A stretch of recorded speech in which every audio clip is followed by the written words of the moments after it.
Hello friends, welcome to my YouTube channel.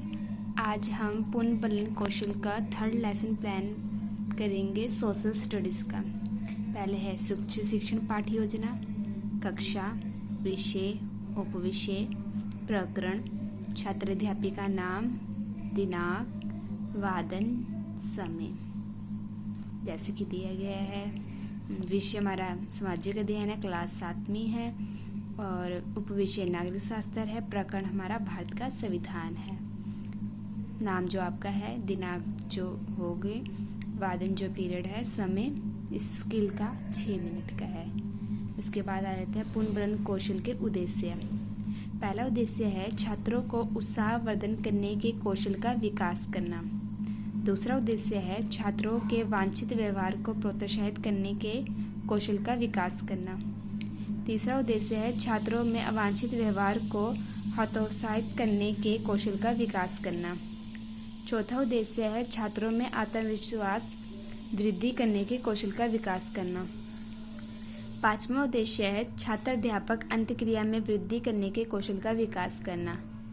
छठवां उद्देश्य है छात्रों में आंतरिक व्यवहार परिवर्तन हेतु परिवर्तन करने के कौशल का विकास करना।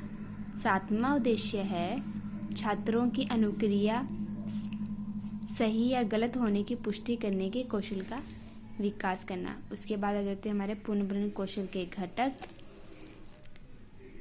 पहला घटक है हमारा सकारात्मक शाब्दिक पुनर्बलन का प्रयोग। दूसरा घटक है हमारा नकारात्मक शाब्दिक पुनर्बलन का प्रयोग। तीसरा घटक है हमारा सकारात्मक अशाब्दिक पुनर्बलन का प्रयोग, जैसे हाँ में सिर हिलाना।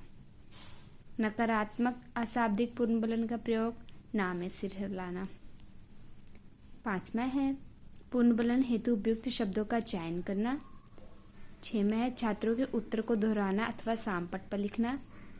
सातवां अतिरिक्त अर्थ संकेत देना, मतलब उत्तर के आसपास संकेत देना। आठवां है पुनर्बलन का तार्किक एवं न्याय संगत उपयोग। उसके बाद आ जाते हैं हमारा लेसन प्लान। पहले यहाँ पे प्रश्न संख्या या क्रम संख्या, छात्र अध्यापिकाएं क्रियाएं, फिर छात्र क्रियाएं, फिर घटक। इसमें सहायक सामग्री का प्रयोग नहीं करते हैं हम ज़्यादातर, क्योंकि ये हमारे पुनर्बलन इस पे हमें मोटिवेट करना है इस पे, इसलिए सहायक सामग्री की ज़रूरत नहीं पड़ती है ज़्यादा इस कौशल के लिए। तो पहले हम पढ़ाएंगे जो पढ़ाना है हमने भारत का संविधान। भारत का संविधान भारत के सर्वोच्च विधान है, जो संविधान सभा द्वारा 26 नवंबर 1949 को पारित हुआ था तथा 26 जनवरी 1950 से प्रभावी हुआ। यह दिन 26 नवंबर भारत के संविधान दिवस के रूप में घोषित किया गया है, जबकि 26 जनवरी का दिन भारत में गणतंत्र दिवस के रूप में मनाया जाता है। भारत का संविधान विश्व के किसी भी गणतांत्रिक देश का सबसे बड़ा लंबा लिखित संविधान है। इसमें छात्र की क्रियाएं हो रही हैं, छात्र ध्यानपूर्वक सुन रहे हैं जब हम पढ़ा रहे हैं। उसके बाद है संविधान सभा के बारे में। संविधान सभा का अध्यक्ष डॉक्टर राजेंद्र प्रसाद को भारतीय संविधान का सुपुर्द करते हुए डॉक्टर भीमराव B.R. अम्बेडकर 26 नवंबर 1949 भारतीय संविधान सभा के लिए जुलाई और अगस्त 1946 के चुनाव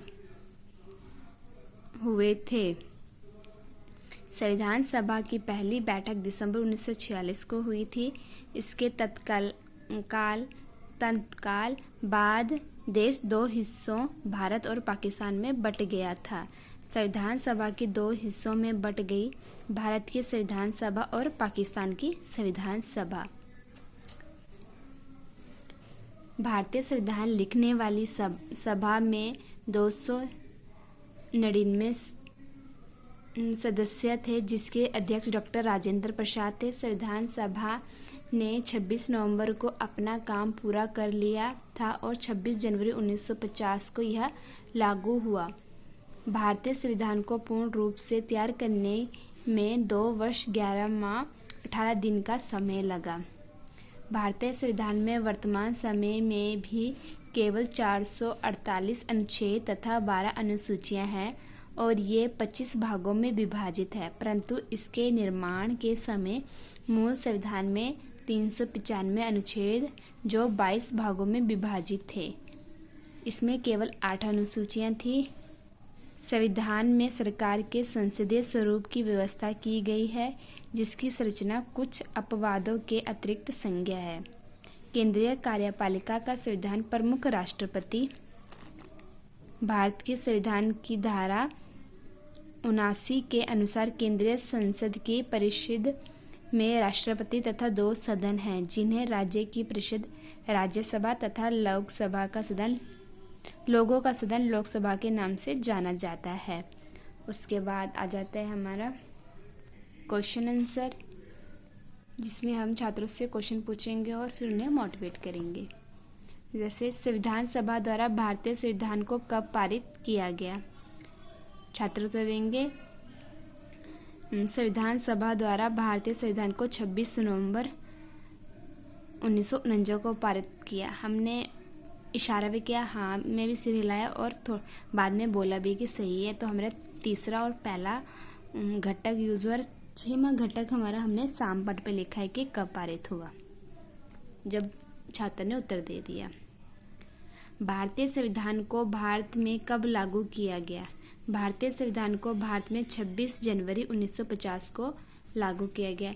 इस पे भी पहले हमने सिर हिलाया, फिर हाँ में उत्तर दिया और उसके बाद सामपट में लिखा और मोटिवेट करने के लिए हमने गुड या वेरी गुड कुछ भी बोला हो।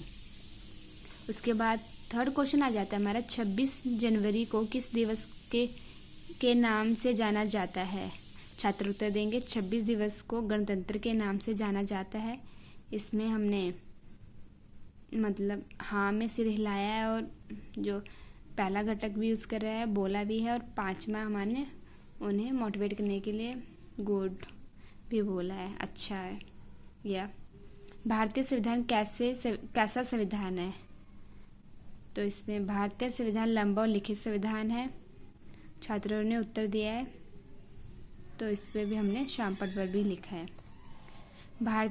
भारत के संविधान को तैयार करने का कितना समय लगे?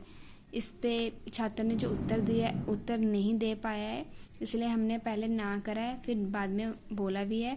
उसके बाद जब किसी और से हमने जवाब मांगे तो उसने उत्तर दिया है, तो इसलिए हमने यहाँ पर चौथे का भी, दूसरे का भी और पहले का भी यूज़ करा। और 6 जो घटक है हमारा सामपट पर भी लिखा है, और हमने न्याय संगत, क्योंकि उसने दिया नहीं था तो उसे हमने कुछ नहीं न्याय संगत किया है। और उसके बाद हमने दूसरे से पूछा, उसके बाद हमने तीसरे से पूछा, तो जो दूसरे को बोला वही तीसरे को बोला, मतलब गुड जो भी बोला है वेरी गुड। दूसरे जो पहले वाले ने आंसर नहीं दिया तो उसे बोला है कि आप क्यों नहीं पढ़ रहे हो, तो ये न्याय संगत है। इसके बाद भारत के संविधान को लिखने वाले सभा में कितने सदस्य हैं? तो इसमें भी पहला और 5वां घटक यूज हुआ है, मतलब उन्होंने आंसर दिया है 999 सदस्य है, तो हमने हाँ में सिर हिलाया है और उत्तम बोला है, क्योंकि ये आंसर थोड़ा कठिन है इसलिए उन्होंने दिया है, तो इसलिए अच्छा गुड से भी ज़्यादा बोलना है इसलिए। उसके बाद हमारी अवलोकन सारणी, पहले क्रम संख्या, फिर घटक, फिर निम्न, संतुष्ट, उत्तम, अत्युत्तम, सर्वोत्तम। उसके बाद सकारात्मक शाब्दिक पुनर्बोलन, उसके बाद नकारात्मक शाब्दिक पुनर्बोलन। उसके बाद जो पीछे घटक दिए गए वो सभी घटक हैं, जैसे देख ही रहे हो आप। अगर आपको हमारी वीडियो पसंद आई हो, लाइक, शेयर एंड सब्सक्राइब करना ना भूलें। मिलते हैं नेक्स्ट वीडियो में।